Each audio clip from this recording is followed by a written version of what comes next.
اور میں اپنے آپ کو پاک صاف نہیں کہتا، کیونکہ نفس امارہ انسان کو برائی ہی سکھاتا رہتا ہے، مگر یہ کہ میرا پروردگار رحم فرمائے۔ بے شک میرا پروردگار بخشنے والا ہے، مہربان ہے۔ اور بادشاہ نے حکم دیا کہ اسے میرے پاس لاؤ، میں اسے اپنا مصاحب خاص بناؤں گا۔ پھر جب ان سے گفتگو کی تو کہا کہ آج سے تم ہمارے ہاں صاحب منزلت ہو اور صاحب اعتبار ہو۔ یوسف نے کہا مجھے زرعی پیداوار پر مقرر کر دیجئے، کیونکہ میں حفاظت بھی کر سکتا ہوں اور اس کام سے واقف بھی ہوں۔ اس طرح ہم نے یوسف کو ملک مصر میں جگہ دی اور وہ اس ملک میں جہاں چاہتے تھے رہتے تھے۔ ہم اپنی رحمت جس پر چاہتے ہیں کرتے ہیں اور نیکوکاروں کے اجر کو ضائع نہیں کرتے، اور جو لوگ ایمان لائے اور ڈرتے رہے ان کے لیے آخرت کا اجر بہت بہتر ہے۔ اور یوسف کے بھائی کنعان سے مصر میں غلہ خریدنے کے لیے آئے تو یوسف کے پاس گئے، تو یوسف نے ان کو پہچان لیا اور وہ ان کو نہ پہچان سکے۔ اور جب یوسف نے ان کے لیے ان کا سامان تیار کر دیا تو کہا کہ پھر آنا تو جو باپ کی طرف سے تمہارا ایک اور بھائی ہے اسے بھی میرے پاس لیتے آنا۔ کیا تم نہیں دیکھتے کہ میں ناب بھی پوری پوری دیتا ہوں اور مہمانداری بھی خوب کرتا ہوں؟ اب اگر تم اسے میرے پاس نہ لاؤ گے تو نہ تمہیں میرے ہاں سے غلہ ملے گا اور نہ تم میرے پاس ہی آ سکو گے۔ انہوں نے کہا کہ ہم اس کے بارے میں اس کے والد کو پھسلائیں گے اور ہم یہ کام کر کے رہیں گے۔ اور یوسف نے اپنے خدام سے کہا کہ ان کا سرمایہ یعنی غلے کی قیمت ان کے سامان میں رکھ دو۔ عجب نہیں کہ جب یہ اپنے اہل و عیال میں جائیں تو اسے پہچان لیں، اور عجب نہیں کہ یہ پھر یہاں آئے۔ بس جب وہ اپنے والد کے پاس واپس گئے تو کہنے لگے کہ ابا ہمارے لیے غلے کی بندش کر دی گئی ہے، تو ہمارے ساتھ ہمارے بھائی کو بھیج دیجئے تاکہ ہم پھر غلہ لائیں اور ہم اس کے نگہبان ہیں۔ یعقوب نے کہا کہ میں اس کے بارے میں تمہارا اعتبار نہیں کرتا، مگر ویسا ہی جیسا پہلے اس کے بھائی کے بارے میں کیا تھا، سو اللہ ہی بہتر نگہبان ہے اور وہ سب سے زیادہ رحم کرنے والا ہے۔ اور جب انہوں نے اپنا اسباب کھولا تو دیکھا کہ ان کا سرمایہ واپس کر دیا گیا ہے۔ کہنے لگے ابا ہمیں اور کیا چاہیے؟ دیکھیے یہ ہماری پونجی بھی ہمیں واپس کر دی گئی ہے، اور ہم اپنے اہل و عیال کے لیے پھر غلہ لائیں گے اور اپنے بھائی کی نگہبانی کریں گے، اور ایک بار شتر زیادہ لائیں گے کہ یہ غلہ جو ہم لائے ہیں تھوڑا ہے۔ یعقوب نے کہا کہ جب تک تم اللہ کا عہد نہ دو کہ اس کو میرے پاس صحیح و سالم لے آؤ گے، میں اسے ہرگز تمہارے ساتھ نہیں بھیجنے کا، مگر یہ کہ تم گھیر لیے جاؤ یعنی بے بس ہو جاؤ تو مجبوری ہے۔ پس جب انہوں نے والد کو اپنا قول دیا تو یعقوب نے کہا کہ جو قول و قرار ہم کر رہے ہیں اس کا اللہ ضامن ہے، اور فرمایا کہ اے میرے بیٹو ایک ہی دروازے سے داخل نہ ہونا بلکہ جدا جدا دروازوں سے داخل ہونا، اور میں اللہ کی تقدیر کو تو تم سے روک نہیں سکتا، بے شک حکم اللہ ہی کا ہے، میں اسی پر بھروسہ رکھتا ہوں اور اہل توکل کو اسی پر بھروسہ رکھنا چاہیے۔ اور جب وہ ان مقامات سے داخل ہوئے جہاں جہاں سے داخل ہونے کے لیے ان کے والد نے ان سے کہا تھا، تو وہ تدبیر اللہ کے حکم کو ذرا بھی ٹال نہیں سکتی تھی۔ ہاں وہ یعقوب کے دل کی خواہش تھی جو انہوں نے پوری کی تھی، اور بے شک وہ صاحب علم تھے کیونکہ ہم نے ان کو علم سکھایا تھا، لیکن اکثر لوگ نہیں جانتے۔ اور جب وہ لوگ یوسف کے پاس پہنچے تو یوسف نے اپنے حقیقی بھائی کو اپنے پاس جگہ دی اور کہا کہ میں تمہارا بھائی ہوں، تو جو سلوک یہ ہمارے ساتھ کرتے رہے ہیں اس پر افسوس نہ کرنا۔ پھر جب ان کا اسباب تیار کر دیا تو اپنے بھائی کے تھیلے میں آپ خورا رکھ دیا۔ پھر جب وہ آبادی سے باہر نکل گئے تو ایک پکارنے والے نے آواز دی کہ قافلے والو تم تو چور ہو۔ وہ ان کی طرف متوجہ ہو کر کہنے لگے کہ تمہاری کیا چیز کھوئی گئی ہے؟ وہ بولے کہ بادشاہ کا کٹورا کھویا گیا ہے، اور جو شخص اس کو لے کے آئے اس کے لیے ایک بار شتر انعام، اور میں اس کا ضامن ہوں۔ وہ کہنے لگے کہ اللہ کی قسم تم کو معلوم ہے کہ ہم اس ملک میں اس لیے نہیں آئے کہ خرابی کریں اور نہ ہم چوری کیا کرتے ہیں۔ وہ بولے کہ اگر تم جھوٹے نکلے یعنی چوری ثابت ہوئی تو اس کی سزا کیا؟ انہوں نے کہا کہ اس کی سزا یہ کہ جس کے تھیلے میں وہ دستیاب ہو وہی اس کا بدل قرار دیا جائے، ہم ظالموں کو یہی سزا دیا کرتی ہیں۔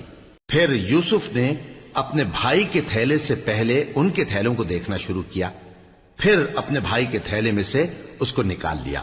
اس طرح ہم نے یوسف کے لیے تدبیر کی، ورنہ بادشاہ کے قانون کے مطابق وہ اپنے بھائی کو لے نہیں سکتے تھے مگر یہ کہ اللہ چاہے ہم جس کے چاہتے ہیں درجے بلند کرتے ہیں، اور ہر علم والے سے بڑھ کر ایک بڑا علم والا ہے۔ برادران یوسف نے کہا کہ اگر اس نے چوری کی ہو تو کچھ عجب نہیں کہ اس کے ایک بھائی نے بھی پہلے چوری کی تھی، مگر یوسف نے اس بات کو اپنے دل میں مخفی رکھا اور ان پر ظاہر نہ ہونے دیا، یعنی زیر لب کہا کہ تم بڑے برے ہو اور جو تم بیان کرتے ہو اللہ اسے خوب جانتا ہے۔ وہ کہنے لگے کہ اے عزیز، اس کے والد بہت بوڑھے ہیں اور اس سے بہت محبت رکھتے ہیں، تو اس کو چھوڑ دیجئے اور اس کی جگہ ہم میں سے کسی کو رکھ لیجئے، ہم دیکھتے ہیں کہ آپ احسان کرنے والے ہیں۔ یوسف نے کہا کہ اللہ پناہ میں رکھے کہ جس شخص کے پاس ہم نے اپنی چیز پائی ہے اس کے سوا کسی اور کو پکڑ لیں، ایسا کریں تو ہم بڑے بے انصاف ہیں۔ آخر جب وہ اس سے نا امید ہو گئے تو الگ ہو کر صلاح کرنے لگے۔ سب سے بڑے نے کہا، کیا تم نہیں جانتے کہ تمہارے والد نے تم سے اللہ کا عہد لیا ہے اور اس سے پہلے بھی تم یوسف کے بارے میں قصور کر چکے ہو؟ تو جب تک والد صاحب مجھے اجازت نہ دیں میں تو اس جگہ سے ہلنے کا نہیں، یا اللہ میرے لیے کوئی فیصلہ کرے، اور وہ سب سے بہتر فیصلہ کرنے والا ہے۔ تم سب والد صاحب کے پاس واپس جاؤ اور کہو کہ ابا، آپ کے صاحبزادے نے وہاں جا کر چوری کی، اور ہم نے تو اپنی دانست کے مطابق آپ سے اس کے لے آنے کا عہد کیا تھا، مگر ہم غیب کی باتوں کے جاننے اور یاد رکھنے والے تو نہیں تھے، اور جس بستی میں ہم ٹھہرے تھے وہاں سے، یعنی اہل مصر سے، اور جس قافلے میں آئے ہیں اس سے دریافت کر لیجئے، اور ہم اس بیان میں بالکل سچے ہیں۔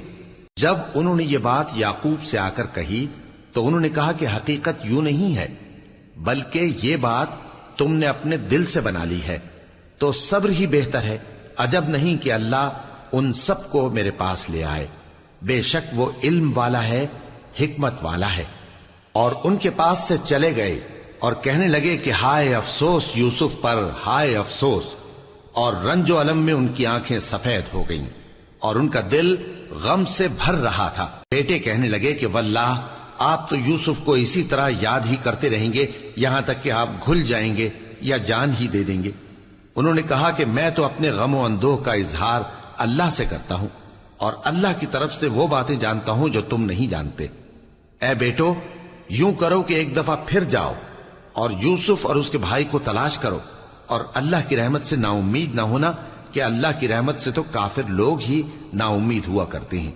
پھر جب وہ یوسف کے پاس گئے تو کہنے لگے کہ اے عزیز، ہمیں اور ہمارے اہل و عیال کو بڑی تکلیف ہو رہی ہے، اور ہم یہ تھوڑا سا سرمایہ لائے ہیں، آپ ہمیں اس کے عوض پورا غلہ دے دیجئے اور ہم پر خیرات کیجئے کہ اللہ خیرات کرنے والوں کو ثواب دیتا ہے۔ یوسف نے کہا، تمہیں معلوم ہے کہ جب تم نادانی میں پھنسے ہوئے تھے تو تم نے یوسف اور اس کے بھائی کے ساتھ کیا کیا تھا؟ وہ بولے، کیا واقعی تم ہی یوسف ہو؟ انہوں نے کہا، ہاں میں یوسف ہوں، اور بن یامین کی طرف اشارہ کر کے کہنے لگے، یہ میرا بھائی ہے، اللہ نے ہم پر بڑا احسان کیا ہے۔ جو شخص اللہ سے ڈرتا اور صبر کرتا ہے تو اللہ نیکوکاروں کا اجر ضائع نہیں کرتا۔ وہ بولے، اللہ کی قسم، اللہ نے تم کو ہم پر فضیلت بخشی ہے اور بے شک ہم خطا کار تھے۔ یوسف نے کہا کہ آج کے دن تم پر کوئی ملامت نہیں، اللہ تم کو معاف کرے، اور وہ سب سے بڑھ کر رحم کرنے والا ہے۔ یہ میرا کرتا لے جاؤ، پھر اسے والد صاحب کے منہ پر ڈال دینا تو وہ بینا ہو جائیں گے، اور اپنے تمام اہل و عیال کو میرے پاس لے آؤ۔ اور جب قافلہ مصر سے روانہ ہوا تو ان کے والد کہنے لگے کہ اگر مجھ کو یہ نہ کہو کہ بوڑھا بہک گیا ہے تو مجھے تو یوسف کی بو آ رہی ہے۔ وہ بولے کہ واللہ آپ اسی قدیم غلطی میں مبتلا ہیں۔ مگر جب خوشخبری دینے والا آپ پہنچا تو اس نے کرتا ان کے منہ پر ڈال دیا، سو وہ بینا ہو گئے، اور بیٹوں سے کہنے لگے، کیا میں نے تم سے نہیں کہا تھا کہ میں اللہ کی طرف سے وہ باتیں جانتا ہوں جو تم نہیں جانتے؟ بیٹوں نے کہا کہ ابا، ہمارے لیے ہمارے گناہ کی مغفرت مانگیے، بے شک ہم خطا کار تھے۔ فرمایا، میں اپنے پروردگار سے تمہارے لیے بخشش مانگوں گا، بے شک وہ بخشنے والا ہے، مہربان ہے۔ پھر جب یہ سب لوگ یوسف کے پاس پہنچے تو انہوں نے اپنے والدین کو اپنے پاس جگہ دی اور کہا، مصر میں داخل ہو جائیے، اللہ نے چاہا تو امن و امان سے رہیے گا۔ اور اپنے والدین کو تخت پر بٹھایا اور سب ان کے آگے سجدے میں گر پڑے۔ اور اس وقت یوسف نے کہا، ابا جان، یہ میرے اس خواب کی تعبیر ہے جو میں نے پہلے بچپن میں دیکھا تھا، میرے پروردگار نے اسے سچ کر دیا اور اس نے مجھ پر بہت سے احسان کیے ہیں کہ مجھ کو قید خانے سے نکالا، اور اس کے بعد کہ شیطان نے مجھ میں اور میرے بھائیوں میں فساد ڈال دیا تھا آپ کو گاؤں سے یہاں لایا۔ بے شک میرا پروردگار جو چاہتا ہے تدبیر سے کرتا ہے، وہ علم والا ہے، حکمت والا ہے۔ جب یہ سب باتیں ہو لیں تو یوسف نے اللہ سے دعا کی کہ اے میرے پروردگار، تو نے مجھ کو حکومت سے نوازا اور خوابوں کی تعبیر کا علم بخشا۔ اے آسمانوں اور زمین کے پیدا کرنے والے، تو ہی دنیا اور آخرت میں میرا کارساز ہے۔ تو مجھے دنیا سے اپنی اطاعت کی حالت میں اٹھائیو اور آخرت میں اپنے نیک بندوں میں داخل کیجو۔ اے پیغمبر، یہ اخبار غیب میں سے ہیں جو ہم تمہاری طرف بھیجتے ہیں۔ اور جب برادران یوسف نے اپنی بات پر اتفاق کیا تھا اور وہ فریب کر رہے تھے تو تم ان کے پاس تو نہ تھے، اور بہت سے آدمی گو تم کتنی خواہش کرو ایمان لانے والے نہیں ہیں، اور تم ان سے اس خیر خواہی کا کچھ صلہ بھی تو نہیں مانگتے۔ یہ قرآن اور کچھ نہیں تمام جہانوں کے لیے نصیحت ہے، اور آسمان و زمین میں بہت سی نشانیاں ہیں جن پر سے یہ گزرتے ہیں اور ان کو نظر انداز کر دیتے ہیں، اور یہ اکثر اللہ پر ایمان نہیں رکھتے مگر اس کے ساتھ شرک بھی کرتے ہیں۔ تو کیا یہ اس بات سے بے خوف ہیں کہ ان پر اللہ کا عذاب نازل ہو کر ان کو ڈھانپ لے، یا ان پر ناگہاں قیامت آ جائے اور انہیں خبر بھی نہ ہو؟ کہہ دو میرا رستہ تو یہ ہے، میں اللہ کی طرف بلاتا ہوں سمجھ بوجھ کر، میں بھی لوگوں کو اللہ کی طرف بلاتا ہوں اور میرے پیراؤ بھی، اور اللہ پاک ہے اور میں شرک کرنے والوں میں سے نہیں ہوں۔ اور ہم نے تم سے پہلے بستیوں کے رہنے والوں میں سے مرد ہی بھیجے تھے جن کی طرف ہم وہی بھیجتے تھے۔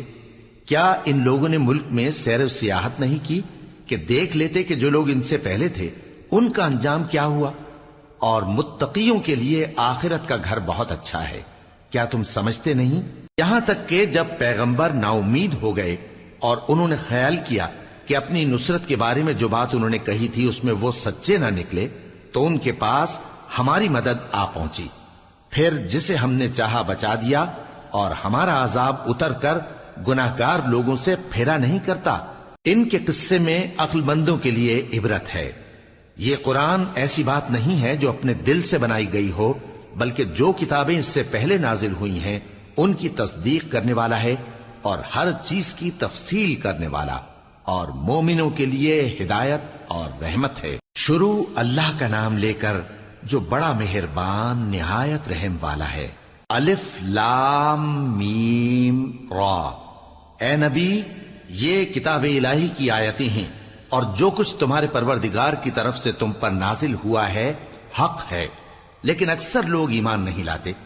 اللہ وہی تو ہے جس نے ستونوں کے بغیر آسمان جیسا کہ تم دیکھتے ہو اتنے اونچے بنائے، پھر عرش پر جلوہ افروز ہوا اور سورج اور چاند کو کام میں لگا دیا، ہر ایک میعاد معین تک گردش کر رہا ہے۔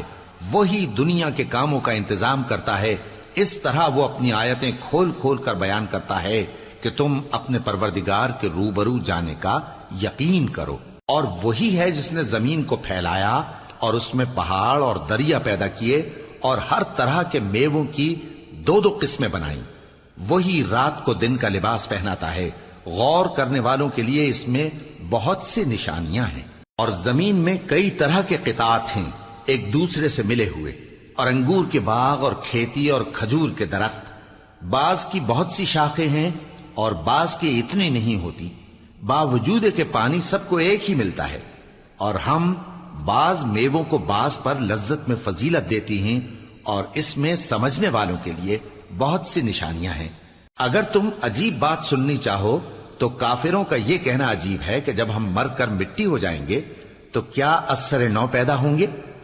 یہی لوگ ہیں جو اپنے پروردگار سے منکر ہوئے ہیں، اور یہی ہیں جن کی گردنوں میں طوق ہوں گے، اور یہی اہل دوزخ ہیں کہ ہمیشہ اس میں جلتے رہیں گے۔ اور یہ لوگ بھلائی سے پہلے تم سے برائی جلدی سے مانگتے ہیں، یعنی طالب عذاب ہیں، حالانکہ ان سے پہلے عذاب واقع ہو چکے ہیں۔ اور تمہارا پروردگار لوگوں کو باوجود ان کی بے انصافیوں کے معاف کرنے والا ہے، اور بے شک تمہارا پروردگار سخت عذاب دینے والا ہے۔ اور کافر لوگ کہتے ہیں کہ اس پیغمبر پر اس کے پروردگار کی طرف سے کوئی نشانی کیوں نازل نہیں ہوئی؟ اے نبی، تم تو صرف خبردار کرنے والے ہو، اور ہر ایک قوم کے لیے رہنما ہوا کرتا ہے۔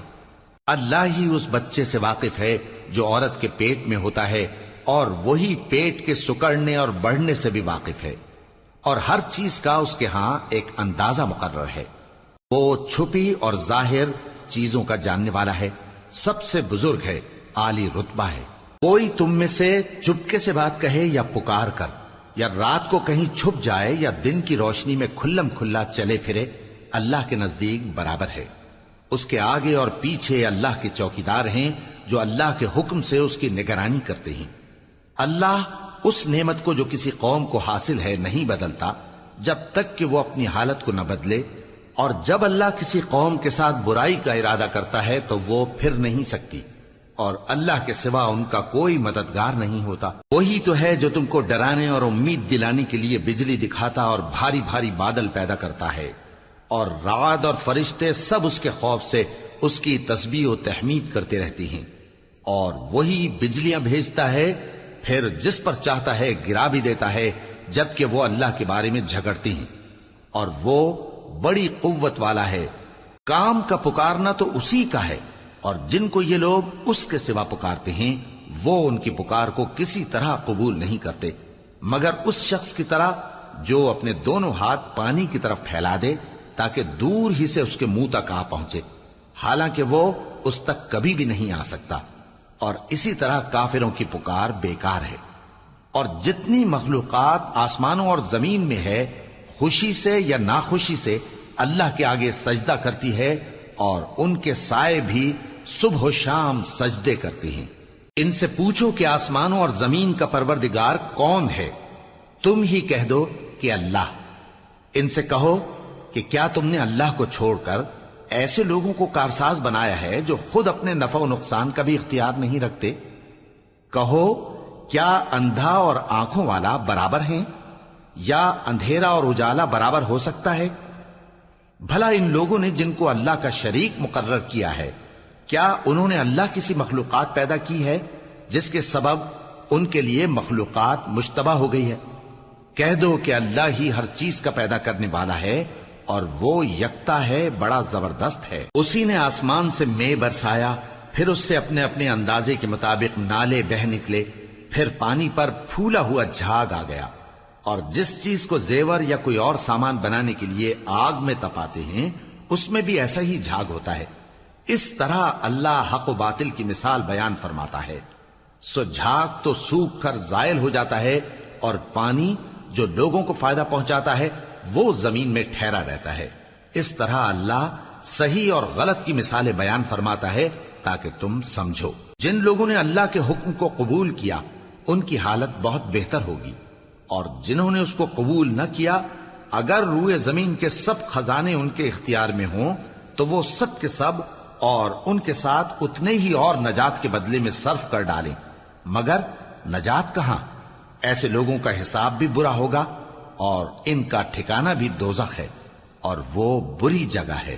بھلا جو شخص یہ جانتا ہے کہ جو کچھ تمہارے پروردگار کی طرف سے تم پر نازل ہوا ہے حق ہے، وہ اس شخص کی طرح ہے جو اندھا ہے، اور سمجھتے تو وہی ہیں جو عقل مند ہیں، جو اللہ کے عہد کو پورا کرتے ہیں اور قول و قرار کو نہیں توڑتے، اور جن رشتوں کے جوڑے رکھنے کا اللہ نے حکم دیا ان کو جوڑے رکھتے، اور اپنے پروردگار سے ڈرتے رہتے اور برے حساب سے خوف رکھتے ہیں، اور جو اپنے پروردگار کی خوشنودی حاصل کرنے کے لیے مصائب پر صبر کرتے ہیں اور نماز پڑھتے ہیں، اور جو مال ہم نے ان کو دیا ہے اس میں سے پوشیدہ اور ظاہر خرچ کرتے ہیں، اور نیکی سے برائی کو دور کرتے ہیں۔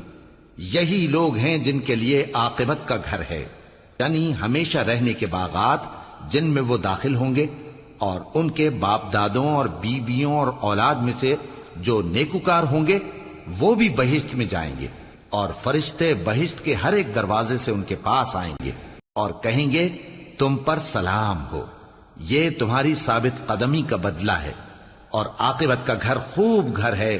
اور جو لوگ اللہ سے پختہ عہد کر کے اس کو توڑ ڈالتے اور جن رشتوں کے جوڑے رکھنے کا اللہ نے حکم دیا ہے ان کو قطع کر دیتے اور ملک میں فساد کرتے ہیں، ایسوں پر لعنت ہے اور ان کے لیے برا انجام ہے۔ اللہ جس کا چاہتا ہے رزق فراخ کر دیتا ہے اور جس کا چاہتا ہے تنگ کر دیتا ہے۔ اور کافر لوگ دنیا کی زندگی پر خوش ہو رہے ہیں، اور دنیا کی زندگی آخرت کے مقابلے میں بہت تھوڑا سامان ہے۔ اور کافر کہتے ہیں کہ اس پیغمبر پر اس کے پروردگار کی طرف سے کوئی نشانی کیوں نازل نہیں ہوئی؟ کہہ دو کہ اللہ جسے چاہتا ہے گمراہ کرتا ہے، اور جو اس کی طرف رجوع ہوتا ہے اس کو اپنی طرف کا رستہ دکھاتا ہے، یعنی ان کو جو ایمان لاتے اور جن کے دل اللہ کی یاد سے آرام پاتے ہیں ان کو۔ اور سن رکھو کہ اللہ کی یاد سے ہی دل آرام پاتے ہیں۔ جو لوگ ایمان لائے اور عمل نیک کیے ان کے لیے خوشحالی اور عمدہ ٹھکانہ ہے۔ جس طرح ہم پہلے پیغمبر بھیجتے رہے ہیں اسی طرح اے نبی ہم نے تم کو اس امت میں جس سے پہلے بہت سی امتیں گزر چکی ہیں بھیجا ہے، تاکہ تم ان کو وہ کتاب جو ہم نے تمہاری طرف بھیجی ہے پڑھ کر سنا دو۔ اور یہ لوگ رحمان کو نہیں مانتے۔ کہہ دو وہی تو میرا پروردگار ہے، اس کے سوا کوئی معبود نہیں، میں اسی پر بھروسہ رکھتا ہوں اور اسی کی طرف رجوع کرتا ہوں۔ اور اگر کوئی قرآن ایسا ہوتا کہ اس کی تاثیر سے پہاڑ چل پڑتے یا زمین پھٹ جاتی یا مردوں سے کلام کر سکتے تو کیا یہ لوگ ایمان لے آتے؟ بات یہ ہے کہ سب باتیں اللہ کے اختیار میں ہیں، تو کیا مومنوں کو اس سے اطمینان نہیں ہوا کہ اگر اللہ چاہتا تو سب لوگوں کو ہدایت کے رستے پر چلا دیتا؟ اور کافروں پر ہمیشہ ان کے اعمال کے بدلے آفت آتی رہے گی یا ان کے مکانات کے قریب نازل ہوتی رہے گی یہاں تک کہ اللہ کا وعدہ آ پہنچے۔ بے شک اللہ وعدہ خلاف نہیں کرتا۔ اور تم سے پہلے بھی رسولوں کے ساتھ تمسخر ہوتے رہے ہیں، تو میں نے کافروں کو مہلت دی، پھر میں نے ان کو پکڑ لیا، سو دیکھ لو کہ میرا عذاب کیسا رہا۔ تو کیا وہ جو ہر شخص کے اعمال کا نگراں و نگہبان ہے وہ بتوں کی طرح بے علم و بے خبر ہو سکتا ہے؟ اور ان لوگوں نے اللہ کے شریک مقرر کر رکھے ہیں، ان سے کہو کہ ذرا ان کے نام تو لو۔ کیا تم اسے ایسی چیزیں بتاتے ہو جو روئے زمین پر ہیں اور اسے معلوم نہیں؟ یا تم لوگ محض سطحی بات کی تقلید کرتے ہو؟ اصل یہ ہے کہ کافروں کو ان کے فریب خوبصورت معلوم ہوتے ہیں اور وہ ہدایت کے رستے سے روک لیے گئے ہیں، اور جسے اللہ گمراہ رہنے دے اسے کوئی ہدایت کرنے والا نہیں۔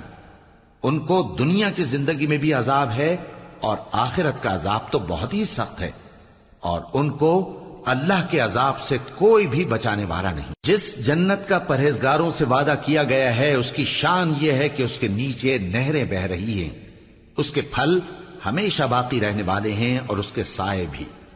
یہ ان لوگوں کا انجام ہے جو متقی ہیں، اور کافروں کا انجام دوزخ ہے۔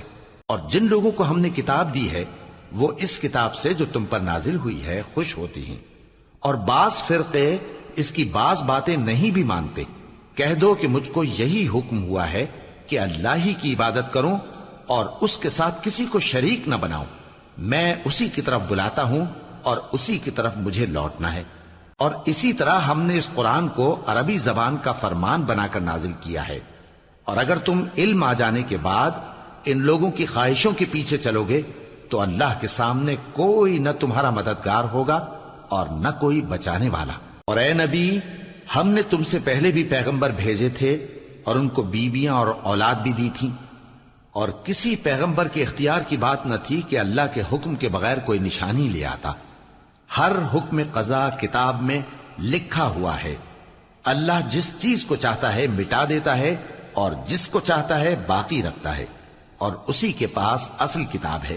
اور اگر ہم کوئی عذاب جس کا ان لوگوں سے وعدہ کرتے ہیں تمہیں دکھائیں، یعنی تمہارے روبرو ان پر نازل کریں، یا تمہاری مدت حیات پوری کر دیں، یعنی تمہارے انتقال کے بعد عذاب بھیجیں، تو تمہارا کام ہمارے احکام کا پہنچا دینا ہے اور ہمارا کام حساب لینا ہے۔ کیا انہوں نے نہیں دیکھا کہ ہم زمین کو اس کے کناروں سے گھٹاتے چلے آ رہے ہیں؟ اور اللہ جیسا چاہتا ہے حکم کرتا ہے، کوئی اس کے حکم کا رد کرنے والا نہیں، اور وہ جلد حساب لینے والا ہے۔ جو لوگ ان سے پہلے تھے وہ بھی بہتیری تدبیریں کرتے رہے ہیں، سو تدبیر تو سب اللہ ہی کی ہوتی ہے۔ ہر شخص جو کچھ کر رہا ہے اللہ اسے جانتا ہے، اور کافر جلد معلوم کر لیں گے کہ آخرت میں اچھا انجام کس کے لیے ہوتا ہے۔ اور کافر لوگ کہتے ہیں کہ تم پیغمبر نہیں ہو۔ کہہ دو کہ میرے اور تمہارے درمیان اللہ اور وہ شخص جس کے پاس کتاب آسمانی کا علم ہے بطور گواہ کافی ہے۔ شروع اللہ کا نام لے کر جو بڑا مہربان نہایت رحم والا ہے۔ الف لام را، یہ ایک پر نور کتاب ہے، اس کو ہم نے تم پر اس لیے نازل کیا ہے کہ تم لوگوں کو اندھیروں سے نکال کر روشنی کی طرف لے جاؤ، یعنی ان کے پروردگار کے حکم سے عزت والے خوبیوں والے مالک کے راستے کی طرف، یعنی اس اللہ کے راستے کی طرف کہ جو کچھ آسمانوں اور زمین میں ہے سب اسی کا ہے، اور ان کافروں کے لیے عذاب شدید کی وجہ سے تباہی اور بربادی مقدر ہے، جو آخرت کے مقابلے میں دنیاوی زندگی کو پسند کرتے اور لوگوں کو اللہ کے راستے سے روکتے اور اس میں کجی چاہتے ہیں۔ یہ لوگ بڑے دور کی گمراہی میں ہیں، اور ہم نے کوئی پیغمبر نہیں بھیجا مگر وہ اپنی قوم کی زبان بولتا تھا تاکہ انہیں احکام الہی کھول کھول کر بتا دے۔ پھر اللہ جسے چاہتا ہے گمراہ رہنے دیتا ہے اور جسے چاہتا ہے ہدایت دیتا ہے، اور وہ غالب ہے، حکمت والا ہے۔ اور ہم نے موسیٰ کو اپنی نشانیاں دے کر بھیجا کہ اپنی قوم کو تاریکیوں سے نکال کر روشنی میں لے جاؤ اور ان کو اللہ کے دن یاد دلاؤ، اور اس میں ان لوگوں کے لیے جو صابر و شاکر ہیں نشانیاں ہیں۔ اور جب موسیٰ نے اپنی قوم سے کہا کہ اللہ نے جو تم پر مہربانیاں کی ہیں ان کو یاد کرو، جبکہ اس نے تم کو فرعون کی قوم سے رہائی بخشی، وہ لوگ تمہیں برے برے عذاب دیتے تھے اور تمہارے بیٹوں کو مار ڈالتے تھے اور تمہاری لڑکیوں کو زندہ رہنے دیتے تھے، اور اس میں تمہارے پروردگار کی طرف سے بڑی آزمائش تھی۔ اور جب تمہارے پروردگار نے تم کو آگاہ کیا کہ اگر شکر کرو گے تو میں تمہیں زیادہ دوں گا، اور اگر ناشکری کرو گے تو یاد رکھو کہ میرا عذاب بھی سخت ہے۔ اور موسیٰ نے صاف صاف کہہ دیا کہ اگر تم اور جتنے اور لوگ زمین میں ہیں سب کے سب ناشکری کرو تو بھی اللہ بے نیاز ہے، قابل تعریف ہے۔ بھلا تم کو ان لوگوں کے حالات کی خبر نہیں پہنچی جو تم سے پہلے تھے، یعنی نوح اور عاد اور سمود کی قوم اور جو ان کے بعد تھے، جن کا علم اللہ کے سوا کسی کو نہیں۔ جب ان کے پاس ان کے پیغمبر نشانیاں لے کر آئے تو انہوں نے اپنے ہاتھ ان کے منہوں پر رکھ دیے کہ خاموش رہو، اور کہنے لگے کہ ہم تو تمہاری رسالت کو تسلیم نہیں کرتے، اور جس چیز کی طرف تم ہمیں بلاتے ہو ہم کو اس میں بھاری شک ہے۔ ان کے پیغمبروں نے کہا، کیا تم کو اللہ کے بارے میں شک ہے جو آسمانوں اور زمین کا پیدا کرنے والا ہے؟ وہ تمہیں اس لیے بلاتا ہے کہ تمہارے گناہ بخشے اور ایک مدت مقرر تک تم کو مہلت دے۔ وہ بولے کہ تم تو ہمارے ہی جیسے آدمی ہو، تمہارا یہ منشا ہے کہ جن چیزوں کو ہمارے بڑے پوجتے رہے ہیں ان کے پوجنے سے تم ہمیں روک دو، تو اچھا کوئی کھلی دلیل لاؤ، یعنی معجزہ دکھاؤ۔ پیغمبروں نے ان سے کہا کہ ہاں ہم تمہارے ہی جیسے آدمی ہیں، لیکن اللہ اپنے بندوں میں سے جس پر چاہتا ہے نبوت کا احسان کرتا ہے، اور ہمارے اختیار کی بات نہیں کہ ہم اللہ کے حکم کے بغیر تم کو تمہاری فرمائش کے مطابق معجزہ دکھائیں، اور اللہ ہی پر مومنوں کو تو بھروسہ رکھنا چاہیے۔ اور ہم کیوں اللہ پر بھروسہ نہ رکھیں حالانکہ اس نے ہم کو ہمارے دین کے سیدھے رستے بتائے ہیں، اور جو تکلیفیں تم ہم کو دیتے ہو اس پر ہم صبر کریں گے، اور اہل توکل کو تو اللہ ہی پر بھروسہ رکھنا چاہیے۔ اور جو کافر تھے انہوں نے اپنے پیغمبروں سے کہا کہ یا تو ہم تم کو اپنے ملک سے باہر نکال دیں گے یا تم ہمارے مذہب میں واپس آ جاؤ۔ بس ان کے پروردگار نے ان کی طرف وحی بھیجی کہ ہم ظالموں کو ہلاک کر دیں گے اور ان کے بعد تم کو اس زمین میں آباد کر دیں گے۔ یہ اس شخص کے لیے ہے جو قیامت کے روز میرے سامنے کھڑے ہونے سے ڈرے اور میرے عذاب سے خوف کرے۔ اور پیغمبروں نے اللہ سے فتح چاہی اور ہر سرکش ضدی نامراد رہ گیا۔ اس کے پیچھے دوزخ ہے اور اسے پیپ والا پانی پلایا جائے گا، وہ اس کو گھونٹ گھونٹ کر کے پیے گا اور گلے سے نہیں اتار سکے گا، اور ہر طرف سے اسے موت آ رہی ہوگی مگر وہ مرنے میں نہیں آئے گا، اور اس کے بعد سخت عذاب ہوگا۔ جن لوگوں نے اپنے پروردگار سے کفر کیا ان کے اعمال کی مثال راکھ کی سی ہے کہ آندھی کے دن اس پر زور کی ہوا چلے جو اسے اڑا لے جائے۔ اسی طرح جو کام وہ کرتے رہے ان پر ان کو کچھ قابو نہ ہوگا۔ یہی تو پرلے سرے کی گمراہی ہے۔ کیا تم نے نہیں دیکھا کہ اللہ نے آسمانوں اور زمین کو تدبیر سے پیدا کیا ہے؟ اگر وہ چاہے تو تم کو نابود کر دے اور تمہاری جگہ نئی مخلوق پیدا کر دے، اور یہ اللہ کو کچھ بھی مشکل نہیں۔ اور قیامت کے دن سب لوگ اللہ کے سامنے کھڑے ہوں گے تو غریب پیروکار بڑے بن بیٹھنے والوں سے کہیں گے کہ ہم تو تمہارے پیرو تھے، کیا تم اللہ کا کچھ عذاب ہم پر سے دفع کر سکتے ہو؟ وہ کہیں گے کہ اگر اللہ ہم کو ہدایت کرتا تو ہم تم کو ہدایت کرتے۔ اب ہم گھبراہٹ ظاہر کریں یا صبر کریں ہمارے حق میں برابر ہے، کوئی جگہ رہائی کی ہمارے لیے نہیں ہے۔ اور جب حساب کتاب کا کام فیصل ہو چکے گا تو شیطان کہے گا جو وعدہ اللہ نے تم سے کیا تھا وہ تو سچا تھا، اور جو وعدہ میں نے تم سے کیا تھا وہ جھوٹا تھا، اور میرا تم پر کسی طرح کا زور نہیں تھا۔ ہاں، میں نے تم کو گمراہی اور باطل کی طرف بلایا تو تم نے جلدی سے اور بے دلیل میرا کہنا مان لیا۔ تو آج مجھے ملامت نہ کرو، اپنے آپ ہی کو ملامت کرو۔ نہ میں تمہاری فریاد رسی کر سکتا ہوں اور نہ تم میری فریاد رسی کر سکتے ہو۔ میں اس بات سے انکار کرتا ہوں کہ تم پہلے مجھے شریک بناتے تھے۔ بے شک جو ظالم ہیں ان کے لیے درد دینے والا عذاب ہے۔ اور جو ایمان لائے اور عمل نیک کرتے رہے وہ بہشتوں میں داخل کیے جائیں گے جن کے نیچے نہریں بہ رہی ہیں۔ اپنے پروردگار کے حکم سے وہ ہمیشہ ان میں رہیں گے، وہاں وہ ہر ملاقات پر ایک دوسرے کو سلام کہیں گے۔ کیا تم نے نہیں دیکھا کہ اللہ نے کلمہ طیبہ کی کیسی مثال بیان فرمائی ہے؟ وہ ایسی ہے جیسے پاکیزہ درخت جس کی جڑ مضبوط ہو اور شاخیں آسمان میں پھیلی ہوں۔ وہ اپنے پروردگار کے حکم سے ہر موقع پر پھل لاتا ہو، اور اللہ لوگوں کے لیے مثالیں بیان فرماتا ہے تاکہ وہ نصیحت حاصل کریں۔ اور ناپاک بات یعنی غلط عقیدے کی مثال ناپاک درخت کی سی ہے کہ وہ زمین کے اوپر ہی سے اکھیڑ کر پھینک دیا جائے، اس کو ذرا بھی قرار و ثبات نہیں۔ اللہ مومنوں کے دلوں کو صحیح اور پکی بات سے دنیا کی زندگی میں بھی مضبوط رکھتا ہے اور آخرت میں بھی رکھے گا، اور اللہ بے انصافوں کو گمراہ کر دیتا ہے، اور اللہ جو چاہتا ہے کرتا ہے۔ کیا تم نے ان لوگوں کو نہیں دیکھا جنہوں نے اللہ کے احسان کو ناشکری سے بدل دیا اور اپنی قوم کو تباہی کے گھر میں لا اتارا، یعنی دوزخ میں، کہ سب ناشکرے اس میں داخل ہوں گے اور وہ برا ٹھکانہ ہے۔ اور ان لوگوں نے اللہ کے شریک مقرر کیے کہ لوگوں کو اس کے رستے سے گمراہ کریں۔ کہہ دو کہ چند روز فائدے اٹھا لو، آخر کار تم کو دوزخ کی طرف لوٹ کر جانا ہے۔ اے پیغمبر، میرے مومن بندوں سے کہہ دو کہ نماز پڑھا کریں، اور اس دن کے آنے سے پیشتر جس میں نہ اعمال کا سودا ہوگا اور نہ دوستی کام آئے گی، ہمارے دیے ہوئے مال میں سے پوشیدہ اور علانیہ خرچ کرتے رہیں۔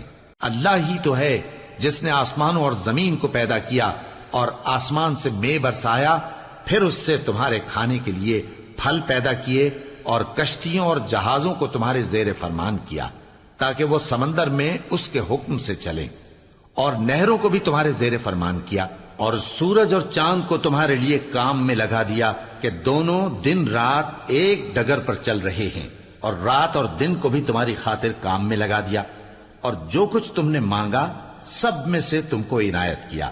اور اگر اللہ کے احسان گننے لگو تو شمار نہ کر سکو، مگر لوگ نعمتوں کا شکر نہیں کرتے۔ کچھ شک نہیں کہ انسان بڑا بے انصاف ہے، ناشکرا ہے۔ اور جب ابراہیم نے دعا کی کہ اے میرے پروردگار، اس شہر کو لوگوں کے لیے امن کی جگہ بنا دے، اور مجھے اور میری اولاد کو اس بات سے کہ بتوں کی پرستش کرنے لگیں بچائے رکھیو۔ اے پروردگار، انہوں نے بہت سے لوگوں کو گمراہ کیا ہے، سو جس شخص نے میرا کہا مانا وہ میرا ہے، اور جس نے میری نافرمانی کی تو تو بخشنے والا ہے، مہربان ہے۔ اے پروردگار، میں نے اپنی اولاد ایک وادی میں جہاں کھیتی نہیں، تیرے عزت و ادب والے گھر کے پاس لا بسائی ہے۔ اے پروردگار، تاکہ یہ نماز پڑھیں، سو تو لوگوں کے دلوں کو ایسا کر دے کہ ان کی طرف جھکے رہیں، اور ان کو میووں سے روزی دیتے رہنا تاکہ تیرا شکر کریں۔ اے پروردگار، جو بات ہم چھپاتے اور جو ظاہر کرتے ہیں تو سب جانتا ہے، اور اللہ سے کوئی چیز مخفی نہیں، نہ زمین میں نہ آسمان میں۔ اللہ کا شکر ہے جس نے مجھ کو بڑی عمر میں اسماعیل اور اسحاق بخشے، بے شک میرا پروردگار دعا سننے والا ہے۔ اے پروردگار، مجھ کو ایسی توفیق عنایت کر کہ نماز پڑھتا رہوں، اور میری اولاد کو بھی یہ توفیق بخش۔ اے پروردگار، میری دعا قبول فرما۔ اے پروردگار، حساب کتاب کے دن میری اور میرے ماں باپ کی اور مومنوں کی مغفرت کیجو۔ اور مومنوں، یہ نہ سمجھنا کہ یہ ظالم جو کام کر رہے ہیں اللہ ان سے بے خبر ہے۔ وہ ان کو اس دن تک مہلت دے رہا ہے جبکہ دہشت کے سبب آنکھیں پھٹی کی پھٹی رہ جائیں گی اور لوگ سر اٹھائے ہوئے میدان قیامت کی طرف دوڑ رہے ہوں گے۔ ان کی نگاہیں خود اپنی طرف لوٹ نہ سکیں گی اور ان کے دل مارے خوف کے ہوا ہو رہے ہوں گے۔ اور لوگوں کو اس دن سے آگاہ کر دو جب ان پر عذاب آ جائے گا۔ تب ظالم لوگ کہیں گے کہ اے ہمارے پروردگار، ہمیں تھوڑی سی مہلت عطا کر تاکہ ہم تیری دعوت توحید قبول کریں اور تیرے پیغمبروں کے پیچھے چلیں۔ تو جواب ملے گا، کیا تم پہلے قسمیں نہیں کھایا کرتے تھے کہ تم کو اس حال سے جس میں تم ہو زوال نہیں ہوگا؟ اور جو لوگ اپنے آپ پر ظلم کرتے تھے تم ان کے مکانوں میں رہتے تھے، اور تم پر ظاہر ہو چکا تھا کہ ہم نے ان لوگوں کے ساتھ کس طرح کا معاملہ کیا تھا، اور تمہارے سمجھانے کے لیے مثالیں بیان کر دی تھیں۔ اور انہوں نے بڑی بڑی تدبیریں کی، اور ان کی سب تدبیریں اللہ کے ہاں لکھی ہوئی ہیں۔ گو وہ تدبیریں ایسی غضب کی تھیں کہ ان سے پہاڑ بھی ٹل جائیں۔ تو ایسا خیال نہ کرنا کہ اللہ نے جو اپنے پیغمبروں سے وعدہ کیا ہے وہ اس کے خلاف کرے گا۔ بے شک اللہ زبردست ہے، بدلہ لینے والا ہے۔ جس دن یہ زمین دوسری ہی زمین بنا دی جائے گی اور آسمان بھی بدل دیے جائیں گے اور سب لوگ اللہ کے سامنے نکل کھڑے ہوں گے، جو یکتا ہے بڑا زبردست ہے۔ اور اس دن تم گناہگاروں کو دیکھو گے کہ زنجیروں میں جکڑے ہوئے ہیں، ان کے کرتے تارکول کے ہوں گے اور ان کے چہروں کو آگ لپٹ رہی ہوگی، یہ اس لیے کہ اللہ ہر شخص کو اس کے اعمال کا بدلہ دے۔ بے شک اللہ جلد حساب لینے والا ہے۔ یہ قرآن لوگوں کے نام اللہ کا پیغام ہے تاکہ ان کو اس سے ڈرایا جائے اور تاکہ وہ جان لیں کہ وہی اکیلا معبود ہے، اور تاکہ اہل عقل نصیحت حاصل کریں۔